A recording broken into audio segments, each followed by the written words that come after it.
Este es un viaje a través de un continente extraordinario. Un viaje a través del espacio y del tiempo. En nuestro viaje descubriremos las huellas de los antiguos océanos y desenterraremos restos de bosques tropicales en las cumbres de las montañas. Los dinosaurios serán nuestros compañeros de viaje. Nos encontraremos con los neandertales y presenciaremos un accidente cósmico que estuvo a punto de destruirlo todo. Conoceremos a los cazadores y a sus presas. Y acompañaremos a Europa en su largo viaje alrededor del planeta.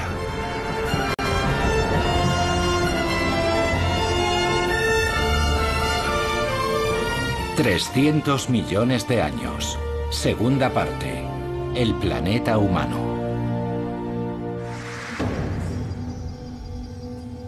Bienvenidos a la planicie aluvial del río Rin en la época del Eoceno. 10 millones de años después de que el impacto de un cometa devastara nuestro planeta y Europa migrara más al norte. En los climas subtropicales, los mamíferos se habían convertido en los dueños de la Tierra. Aquí, donde más adelante crecerá la uva Riesling, ahora encontramos un exuberante y primigenio bosque tropical. La mitad de los grupos de mamíferos que existen en nuestro mundo ya estaban presentes aquí.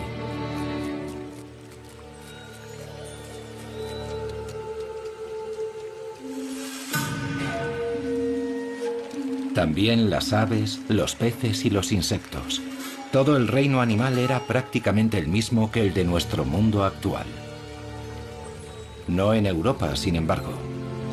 Actualmente, muchos de los habitantes del Eoceno viven en las regiones tropicales de Sudamérica y Asia.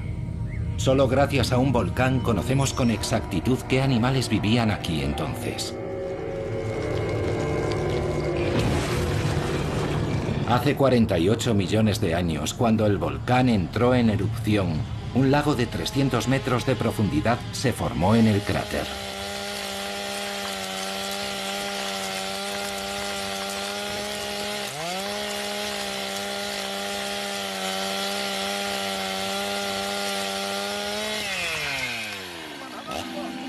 Las plantas y los animales desaparecieron en las profundidades, pero se conservaron intactos en las pizarras bituminosas.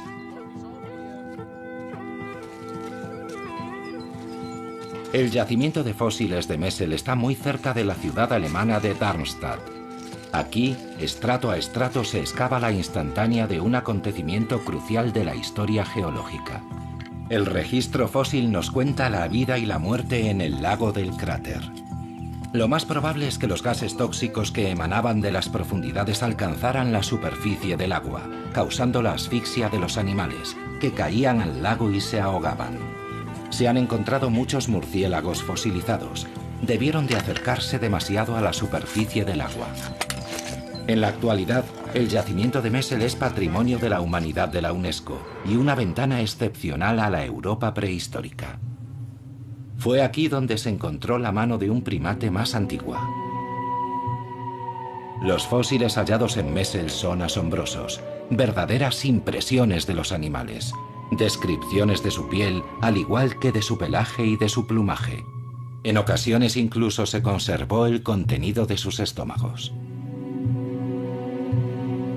El hallazgo más espectacular hasta la fecha data de la década de los 80. Un animal parecido al mono de 60 centímetros de longitud, con una cola muy larga.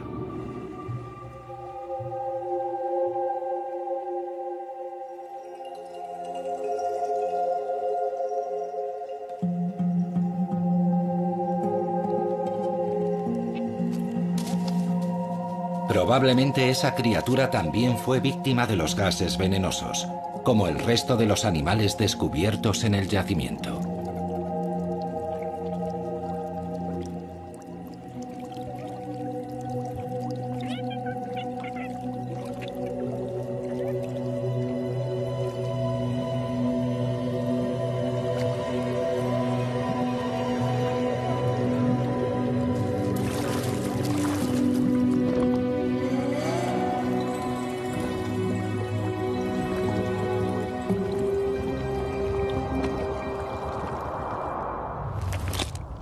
47 millones de años después, la pequeña dama primate causó un gran revuelo.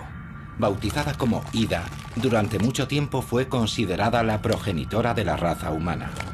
Aunque nunca existieron pruebas definitivas a ese respecto, su cuerpo exhibe una de las mayores innovaciones de la evolución.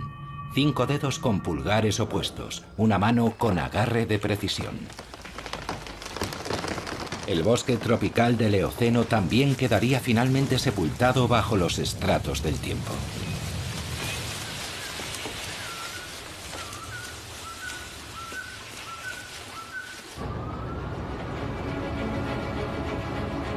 Ahora, cada vez que arañamos la superficie, podemos atisbar fugazmente la prehistoria. Aquí, donde las excavadoras sacan el último lignito del subsuelo, antaño crecían bosques vírgenes junto al mar.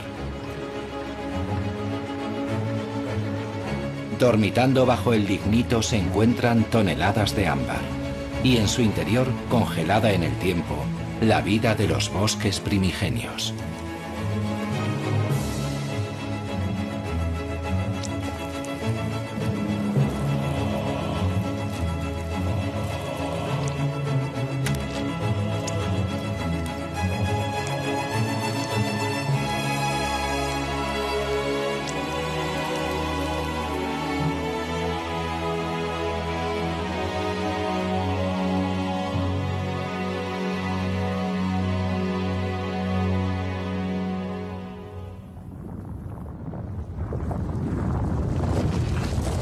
Gran parte de Europa occidental estaba cubierta por una capa reciente de hielo. Los glaciares que descendían desde Escandinavia se abrieron paso hasta Londres y desde los Alpes llegaron al lago Kim, en Baviera. Los glaciares formaron y desplazaron tierra y rocas y dejaron tanta agua que vastas áreas del Mar del Norte quedaron anegadas. El Cuaternario, el periodo geológico más reciente, fue una época turbulenta. Muchos glaciares se derritieron y el agua del deshielo esculpió profundos barrancos en la superficie de la Tierra. A medida que el hielo se retiraba hacia el norte, desaparecían los animales de los periodos fríos. De nuevo aparecieron los bosques. Los hipopótamos, los elefantes y los rinocerontes migraron desde el sur hasta esas regiones, verdes de nuevo.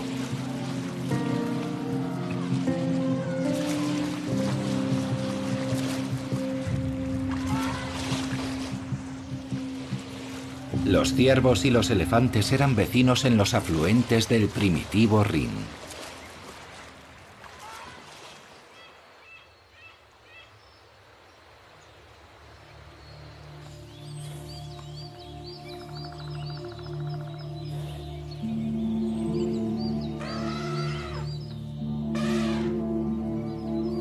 Ahora los elefantes vivían donde antes habían pastado los mamuts, y los ciervos y los jabalíes aparecieron para ocupar el lugar de los renos. Los animales migraban en función de los cambios en el clima. Pero algo crucial había cambiado. Los animales ya no estaban solos.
En octubre de 1907, el peón Daniel Harman hizo un hallazgo asombroso.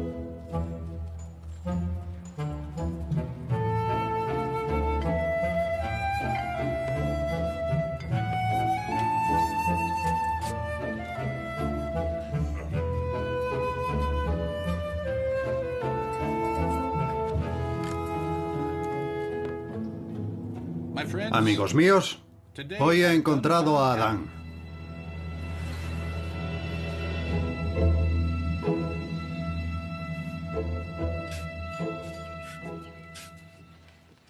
Pocos días después, un antropólogo visitó aquella cantera de arena. Durante 20 años el investigador había pagado a aquellos trabajadores para que buscaran huesos para él. Su paciencia y su inversión por fin habían dado sus frutos. ¿Dónde lo encontró exactamente? Allí, en aquella pared. ¿Revisó cuidadosamente ese lugar? Ajá. ¿Y encontró allí algo más? Esto, eso y esto. Ajá.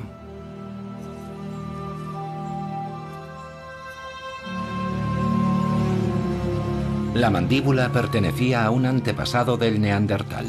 Recibió el nombre de Homo heidelbergensis. La era del hombre había comenzado.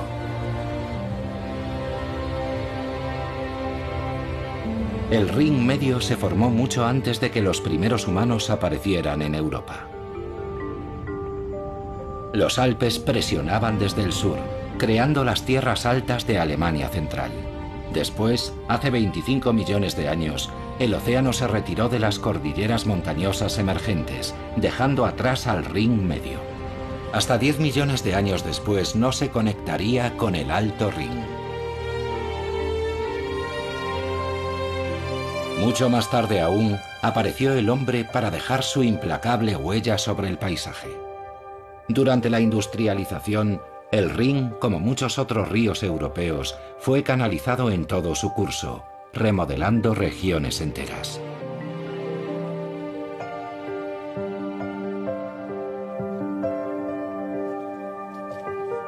Los romanos llevaron el arte de la viticultura al sur de Francia, a Alemania, a Italia y a España.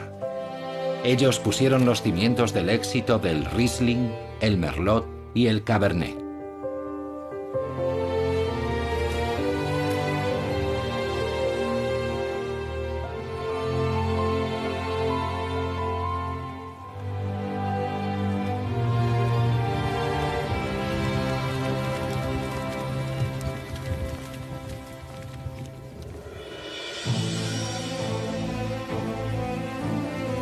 Aunque el paisaje de la ribera del Rin no lo sugiera, sus habitantes viven aquí más cerca de bufaderos de lo que imaginan.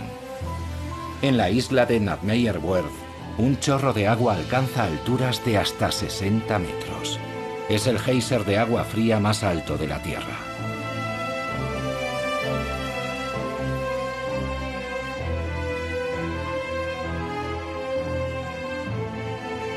No muy lejos del geyser hay un antiguo cráter, el lago Lájar.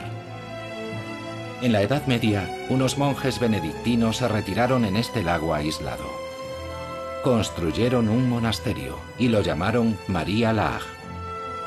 Pero los monjes ignoraban que vivían más cerca del umbral del infierno que del cielo.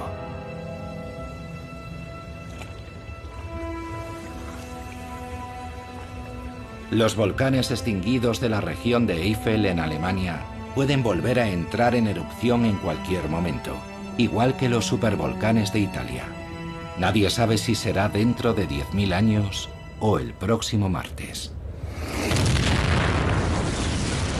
La última vez que el volcán de María Laach entró en erupción, el resultado fue una destrucción de proporciones inimaginables. Las cenizas volcánicas llegaron hasta el sur de Suecia y el norte de Italia.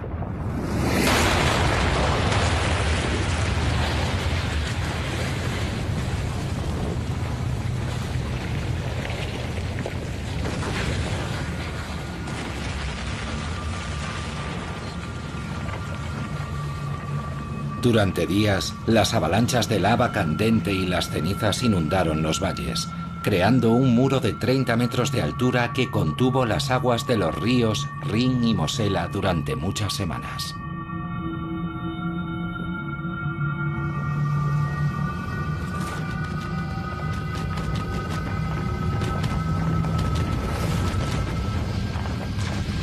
Finalmente, cuando el dique cedió, una gigantesca avalancha de agua corrió río abajo hasta los Países Bajos, arrasando todo lo que encontraba a su paso.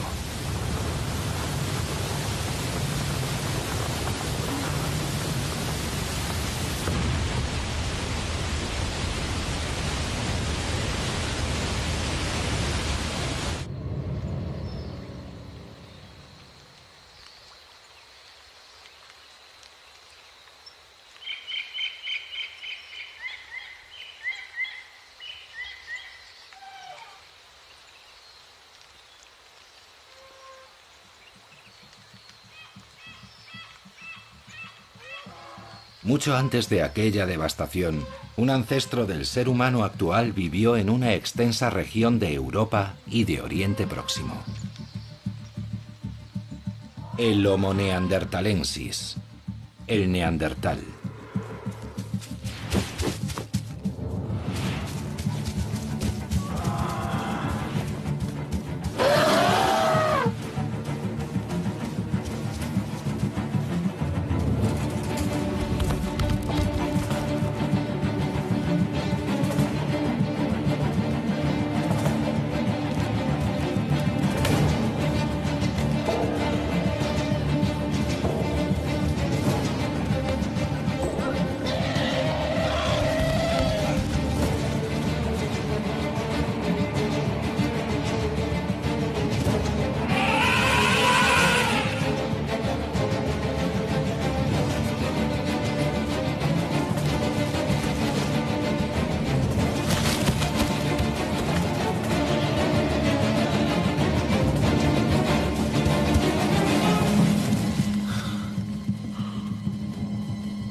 Hace más de 200.000 años, esta especie humana ya se había desarrollado en Europa.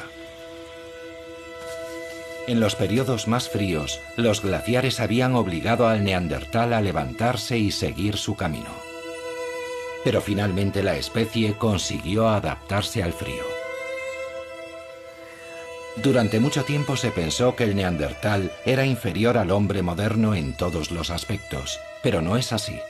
Los neandertales sabían encontrar refugios seguros y los mejores territorios de caza.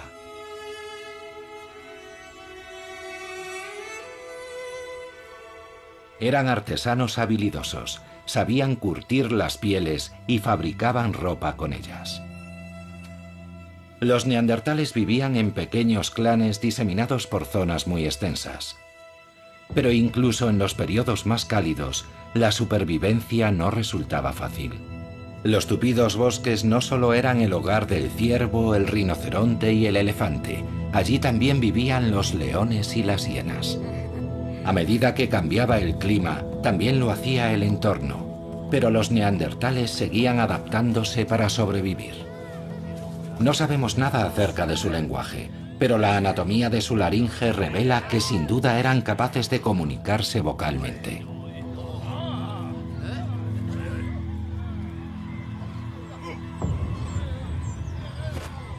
Sus herramientas para cazar eran ya mucho más avanzadas que las del Homo heidelbergensis. Usaban una especie de cola hecha de resina de abedul para sujetar sus afiladas puntas de pedernal a sus lanzas. Una invención brillante. Las evidencias muestran que los neandertales cuidaban de sus enfermos y enterraban a sus muertos. Aún se sigue especulando acerca de por qué el neandertal finalmente desapareció de la faz de la Tierra hace 30.000 años. Durante mucho tiempo se pensó que nosotros descendíamos de los que habían derrotado a esos primitivos, pero al parecer no todos los encuentros entre ellos fueron violentos. El hecho es que compartimos con ellos una porción, aunque muy pequeña, de nuestro material genético. El neandertal sigue viviendo dentro de nosotros.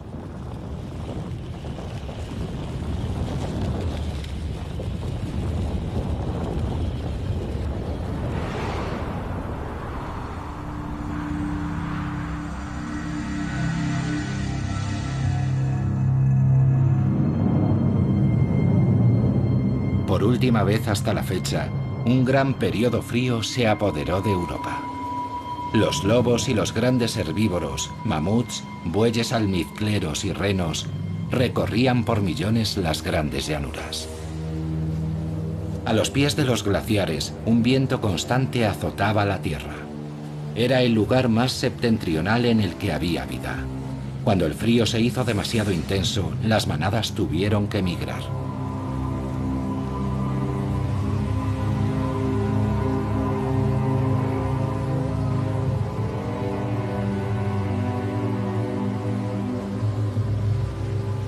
Los lobos seguían a las manadas a todas partes, y no eran los únicos. En mitad del periodo glacial, hubo seres humanos que migraron desde la sabana africana a lo que hoy es Europa Central. Durante días interminables, el cazador recorría el desierto de hielo en busca de carne fresca para su clan. Los lobos fueron de los primeros animales salvajes que los humanos no solo cazaron, sino que también domesticaron.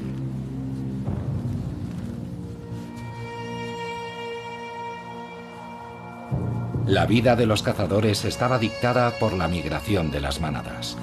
Cuando los animales cambiaban sus zonas de pastos, los humanos también lo hacían, moviendo sus campamentos a lo largo de las grandes rutas migratorias.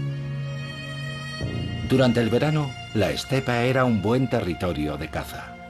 Pero era casi imposible seguir el rastro de los animales durante el invierno, cuando la nieve y el viento borraban sus huellas y desaparecían bajo el manto de nieve.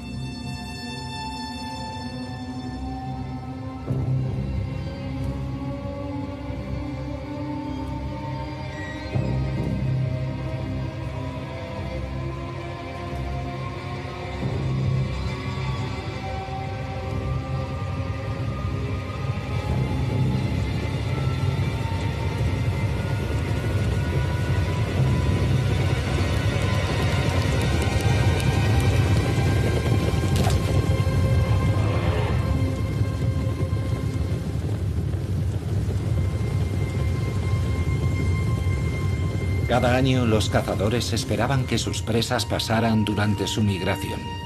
Pero las grandes manadas empezaron a desaparecer lentamente y nunca regresaron. Algunas especies se extinguieron por completo, otras abandonaron esos territorios. Durante mucho tiempo el ser humano cargó con la culpa de la desaparición del mamut y de los megalóceros. Pero un puñado de cazadores no pudieron ser los responsables de la extinción de esas especies. El aumento de las temperaturas parece la explicación más plausible de la desaparición de los animales. El final de la edad de hielo marcó el inicio de un nuevo periodo geológico, porque solo después de que los glaciares se derritieran, Europa empezó a ser el lugar que hoy conocemos.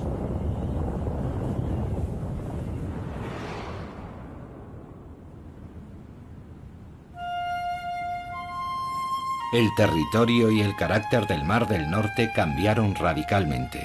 Avanzó más y más hacia el sur, inundando las grandes planicies que antes ocupaban las regiones de los glaciares. Así nació un hábitat completamente nuevo, el Mar de Frisia.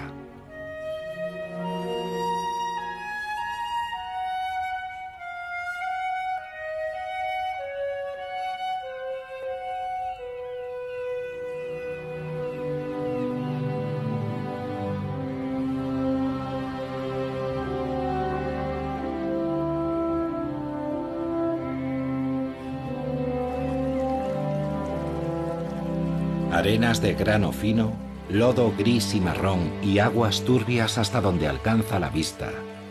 Eso es todo lo que el Mar del Norte tiene para ofrecer. Y aún así, el desierto de hielo de hace siglos se convirtió en un hábitat rico y diverso. 2 veces al día las mareas inundan el mar de Frisia con sus aguas ricas en nutrientes. El lodo ofrece protección y alimento. Bajo la superficie del fango prolifera la vida. Esta es la guardería de muchos peces que crecerán y vivirán en el Mar del Norte. También el lumpo desova aquí. El macho se deja la piel para proteger sus huevas.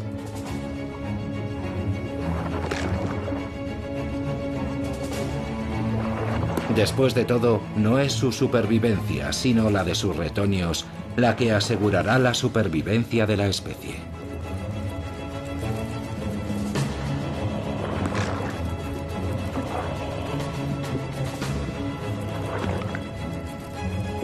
Cuando las huevas eclosionan, las larvas permanecen durante algún tiempo en las aguas poco profundas antes de aventurarse en mar abierto. A menudo en las playas aparecen los cadáveres de los padres, muertos por agotamiento.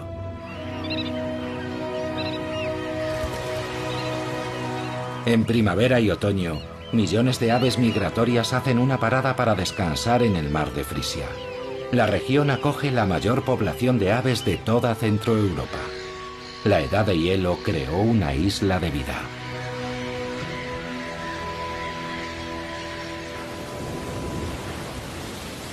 Lejos del litoral, el Mar del Norte se torna muy duro.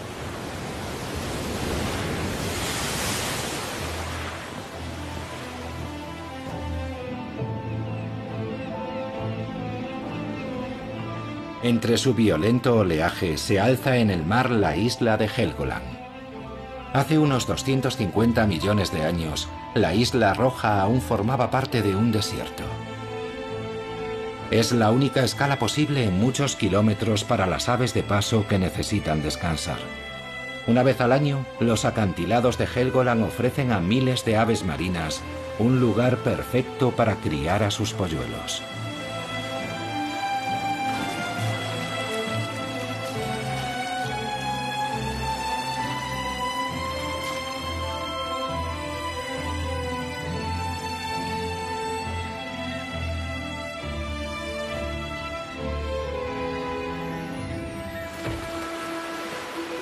En invierno, cuando hace ya mucho tiempo que las aves migratorias han abandonado la isla, aparecen en la playa las focas grises. Los machos compiten por los mejores sitios, intentando conquistar las zonas de la playa donde las hembras se reúnen para esperar el nacimiento de sus crías.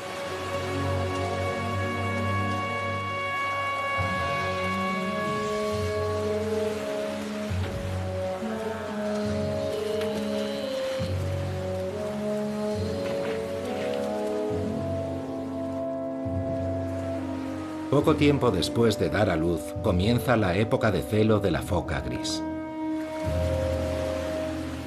Uno tras otro, los machos aparecen en la orilla y compiten por ser los mejores en la batalla por la reproducción.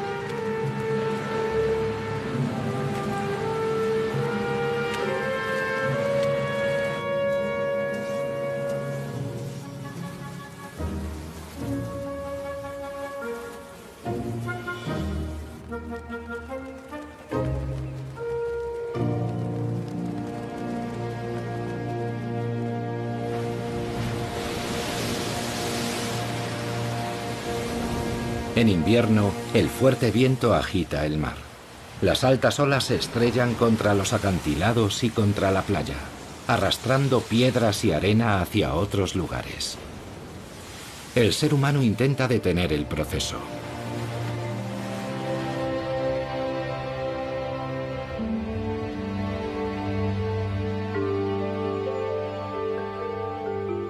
A lo largo de la costa del mar Báltico todo es mucho más tranquilo.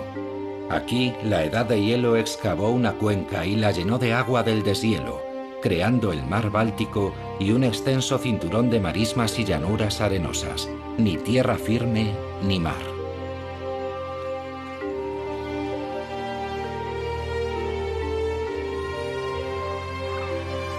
Ajenas a la intervención humana, grandes zonas de la costa del mar Báltico son un santuario para la fauna silvestre.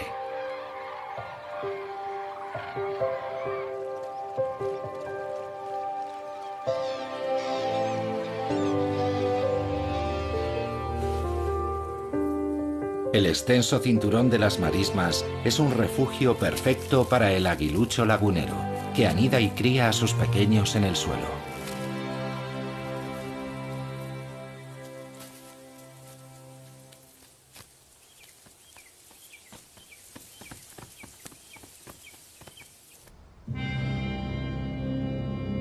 Los acantilados blancos de Rügen también son obra de la Edad de Hielo, que hizo emerger la isla desde las profundidades del mar Báltico.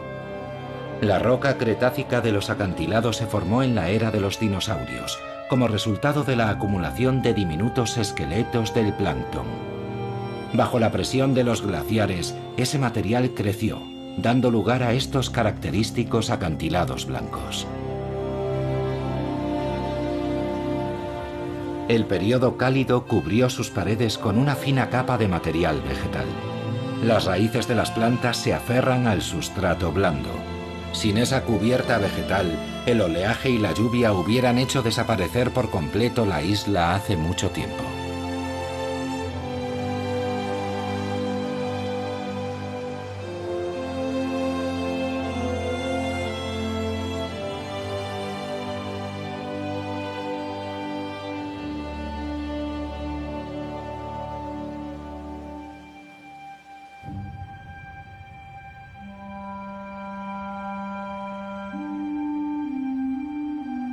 Tras el final de la Edad de Hielo, las temperaturas ascendieron muy deprisa. Los bosques regresaron y con ellos los animales que conocemos hoy.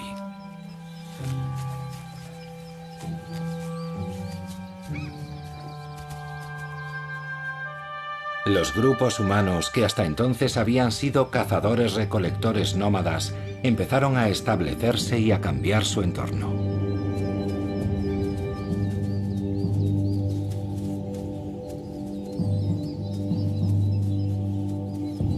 Pero mientras la civilización daba sus primeros pasos, comenzaron a aparecer conflictos completamente nuevos.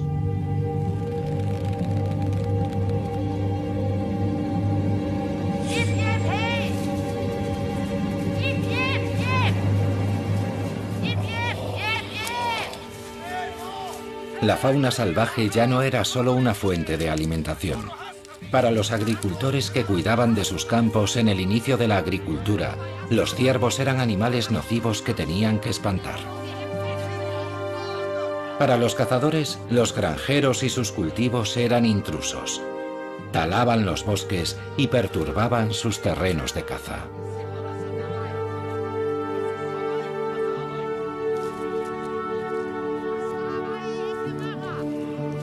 La agricultura, sin embargo, finalmente se impuso. Y con la así llamada Revolución Neolítica, el ser humano comenzó un proceso dirigido a adaptar la naturaleza a sus propias necesidades. Aparecieron las aldeas y después las ciudades, y la población creció rápidamente, porque el hombre ya no dependía de lo que podía cazar o recolectar, ahora podía producir sus propios alimentos. La fauna salvaje evitaba los asentamientos humanos, retirándose cada vez más a las profundidades de los bosques.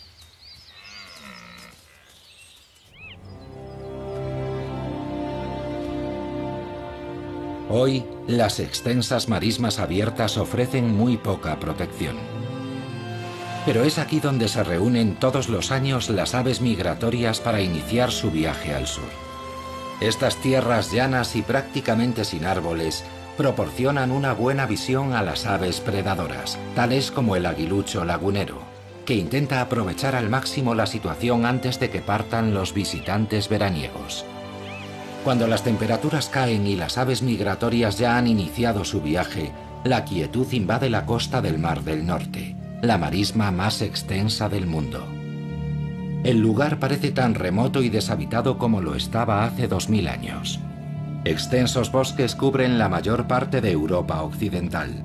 Pero a través del Rin, la civilización avanzó rápidamente hacia el norte. Tras conquistar parte de los asentamientos germánicos, los romanos empezaron inmediatamente a construir una red de suministros y de calzadas. Comenzaba así la división, medición y administración de Germania.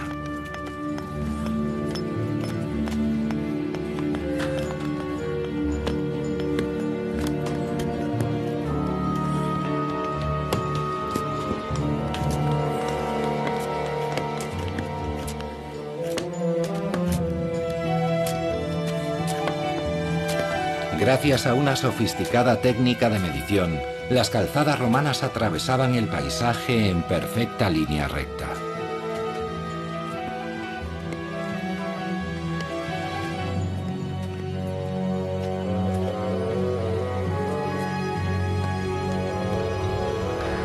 Esas calzadas conectaban los campamentos romanos, que más adelante se convertirían en ciudades, entre ellas Colonia, Maguncia y Coblenza.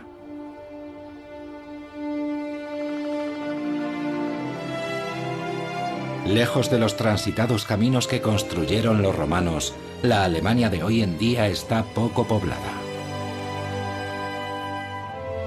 Si se dejara que los bosques se autorregeneraran, cubrirían prácticamente toda Europa.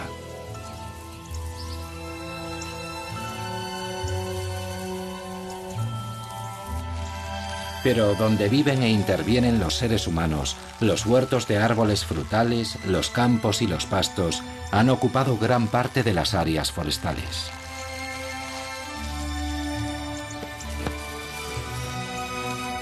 Se han creado nuevos hábitats. Aquí, el ganado vacuno y lanar y la maquinaria agrícola impiden que los bosques recuperen su territorio.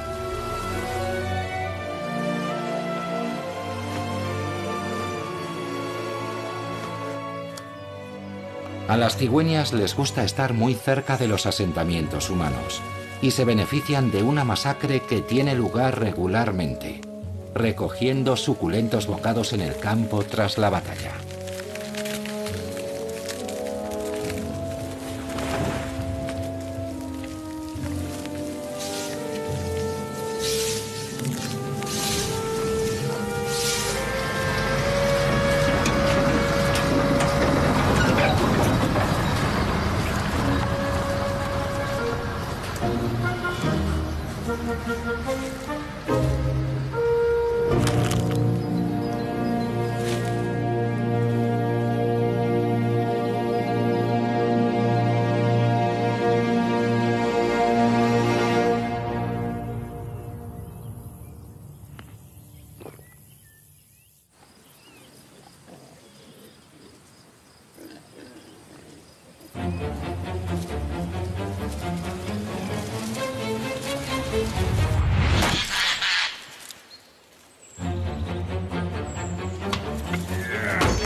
La humanidad se abre camino una y otra vez para ocupar su lugar en la naturaleza.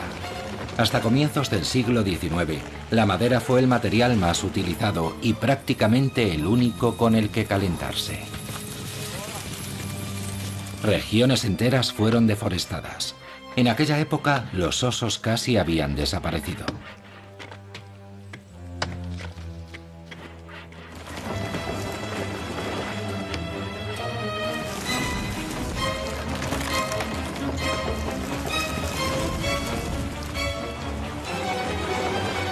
Desde la Edad Media, los bosques habían sido utilizados como tierras para el pastoreo, y las hojas que cubrían el suelo se recogían y se usaban como paja en los establos.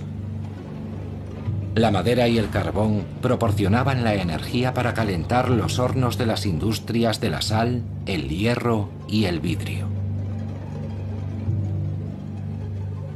Aparecieron más y más carboneras de leña para fabricar carbón vegetal, muy necesario para alimentar la incipiente industria.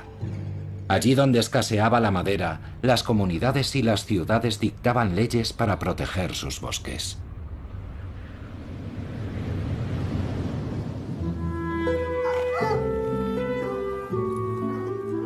También la aristocracia tomó medidas para frenar la deforestación. La aristocracia rural reclamó extensas áreas forestales y adoptó medidas para conservar los bosques y la fauna salvaje. Pero no por convicciones ecológicas. Los cazadores querían salvar sus imponentes cotos de caza de la destrucción. Sin el deporte de la caza de la nobleza acaudalada, el paisaje alemán hoy sería muy diferente.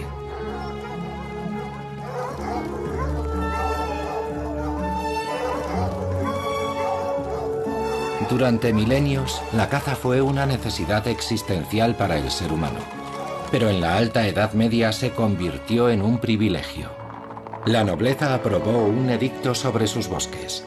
A los campesinos no solo les estaba prohibido cazar en ellos, tampoco se les permitía matar a los animales a los que sorprendían saqueando sus cultivos.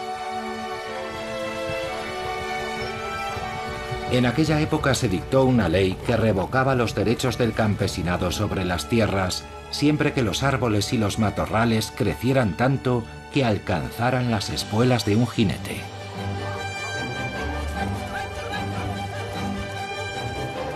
Actualmente la caza no solo sirve para controlar la población de animales, también es una actividad recreativa muy popular.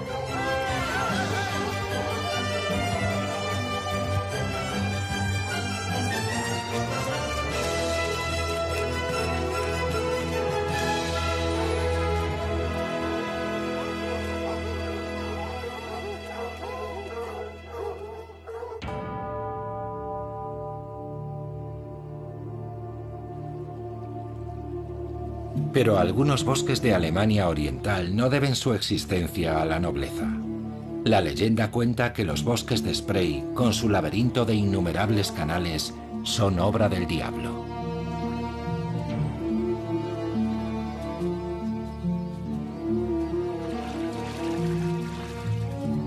De hecho, esta madeja de agua y bosques es un legado de los glaciares de la Edad de Hielo.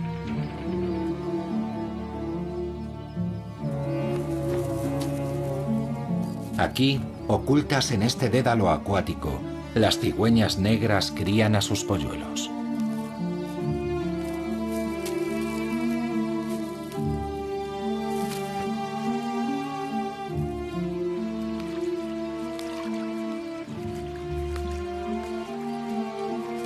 Se alimentan de pequeños peces y ranas que tienen que compartir con las serpientes.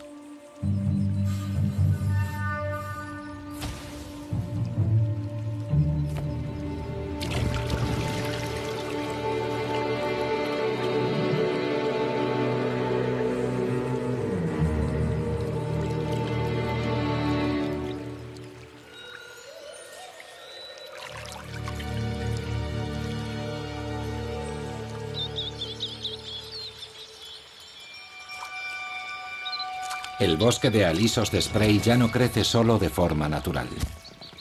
Las semillas que caen en los arroyos son pescadas en la superficie y después plantadas en la tierra.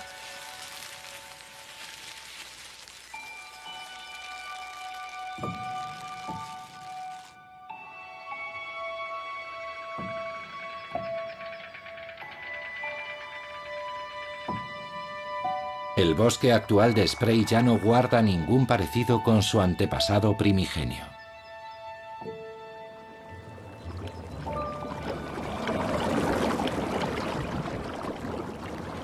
El hombre cambia los paisajes que han evolucionado durante millones de años.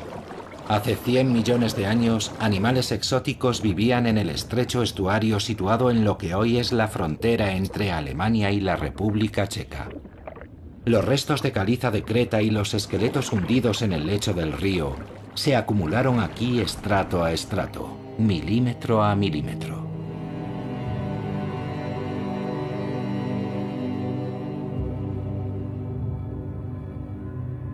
Esa creta, junto con la arena y las rocas depositadas por el viento y el agua, se acumularon formando espectaculares acantilados de arenisca.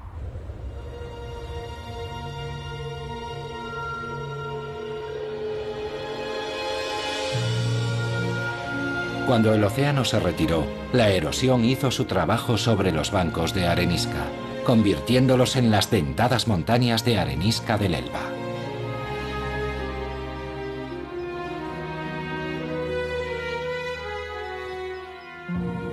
Recorrer estas paredes de piedra entre los diferentes estratos rocosos es como un viaje en el tiempo a través de las eras geológicas del continente europeo.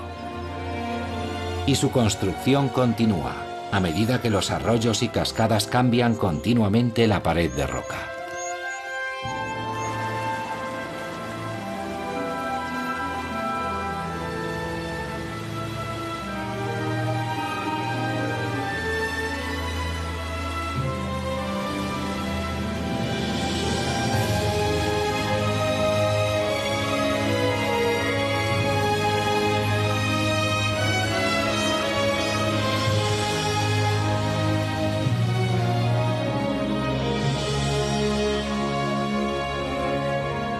La explotación de esta arenisca comenzó en una fecha muy temprana, en el siglo XI. Mucho tiempo después, con el desarrollo del transporte fluvial, aparecieron canteras a lo largo de todo el río Elba. En algunos puntos, las canteras ampliaron el estrecho valle de este río.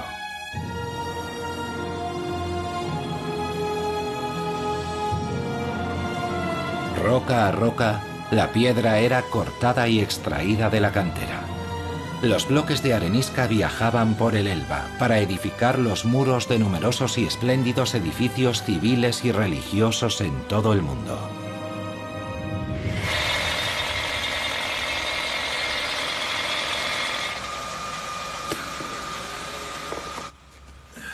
Esa arenisca sigue extrayéndose actualmente y se envía a clientes de todo el mundo.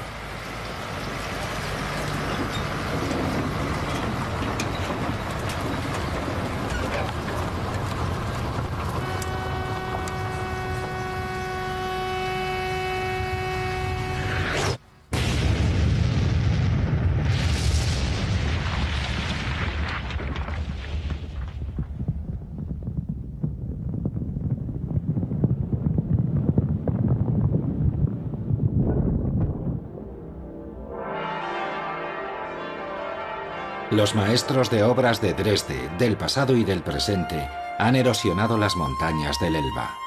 Para la reconstrucción de la histórica Frauenkirche, la iglesia de Nuestra Señora, regresaron una vez más a las viejas canteras de arenisca. El ayuntamiento de la ciudad de Hamburgo está construido con piedra del Elba, al igual que otros muchos edificios de este paisaje urbano. Los halcones también anidan aquí, como lo hacen en los riscos de las montañas de arenisca del Elba.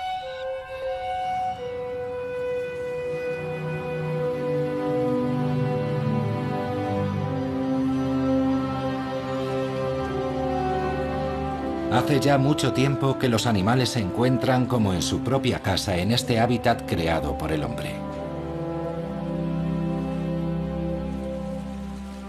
Las grandes ciudades actuales ya no resultan hostiles para la vida. A menudo ofrecen una mayor diversidad de hábitats que el campo que las rodea. Su emblemática catedral y los puentes del Rin son hitos inconfundibles del paisaje urbano de Colonia.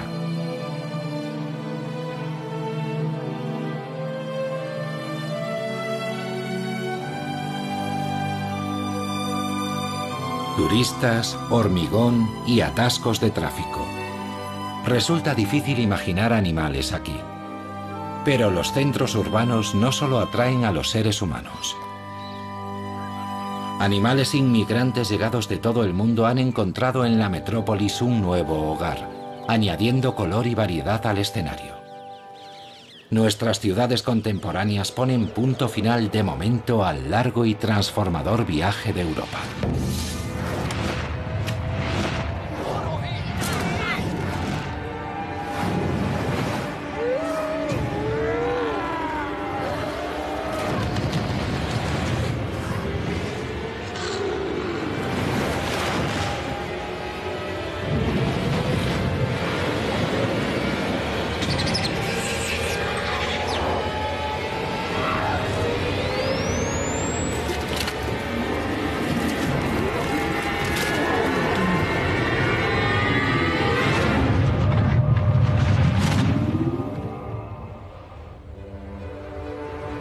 Nuestro viaje ha terminado, pero Europa aún seguirá viajando durante mucho tiempo. Nunca sabremos qué dirección seguirá en el futuro. Tal vez algún lejano día repose en el Polo Norte o bajo el sol ecuatorial. Nosotros ya no estaremos allí para ver si queda atrapada entre dos continentes y se eleva hasta las alturas para luego hacerse pedazos y hundirse en el mar. O si quedará cubierta por una capa de hielo de kilómetros de espesor. Pero una cosa es segura: será una Europa completamente diferente a la que nosotros conocemos hoy.